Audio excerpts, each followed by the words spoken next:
মায়ের এই চাল কলার পেছনে একটি বিশেষ ঘটনা আছে। মায়ের পুরোহিত মহালয়ার পুণ্যলগ্নে মায়ের জন্য বাজার করতে যায়। এবার বাজার করতে গিয়ে দেখে একটা ছোট্ট 5 বছরের বাচ্চা মেয়ে পুরো মা কালীর মতন সেজে সবার কাছে ভিক্ষা চায়। সবার কাছে ভিক্ষা চাইতে চাইতে যে মা কালীর মতন সে ছিল ওই বাচ্চা মেয়েটি তার কাছেও ভিক্ষা চায়।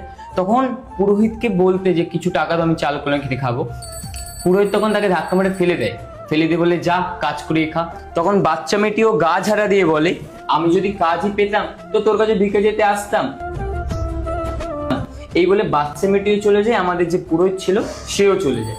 এবার মায়ের প্রতিটি অমাবস্যা অন্ধকারে পুজো হয়, মানে কোনো রকম লাইটের জিনিস জ্বলে না, কেবল ঘিয়ের প্রদীপ জ্বলে। তো ওই দিন মহালয়ার অমাবস্যা অন্ধকারে পুজো হচ্ছে। এবার অন্ধকারে পুজো করতে করতে পুরোহিতের মন হঠাৎ বলছে যে মা তো নেই, কিন্তু পুরোহিতের মনে আবার বলছে মা তো কালো, তাই হয়তো অন্ধকারে দেখতে পাচ্ছি না। তাই পুরোহিত ঘিয়ের প্রদীপ নিয়ে মায়ের মুখের সামনে যায়, দেখে সত্যিই মা নেই। আর মায়ের নিচে শিব ঠাকুর উনিও পুরো মৃত মানুষের মতন শুয়ে আছে। এই দেখে পুরোহিত থমকে যায়।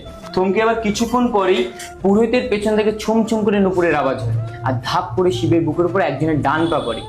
আর যেই বাচ্চা মেয়েটাকে ধাক্কা মেরে ফেলে দিয়েছিল সেই বাচ্চা মেয়ের মুখ ওই অন্ধকার থেকে বেরিয়ে আসে। আর মা তখন মানুষের কণ্ঠে বলে দে চাল কলে দিবি না আমায়।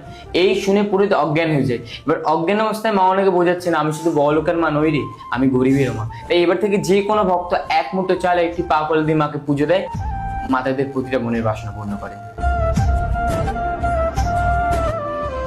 আমি মায়ের কাছে আসি প্রথম সুফিয়া স্ট্রিটে। আমার হাজবেন্ডের কোনো কাজ ছিল না, আমি মনে মনে বলেছিলাম কোনো কাজ পেলে আমি তোমার কাছে এসে পুজো দিয়ে যাবো, সোনার টিপ দিয়ে পুজো দেবো। আর তো পরপর 3 বার আসে, চারবার আসে, 4 বারের বেলাতেই কাজ পেয়ে যায়। ভালো চাকরি করছে এখন। সেই জন্য মায়ের কাছে এসে আমি আমার মানত যেটা ছিল মনের বাসনা সেটা হয়েছে, আমি পুজো দিয়ে গেলাম, সোনার টিপ দিয়ে গেলাম, পুজো দিয়ে গেলাম।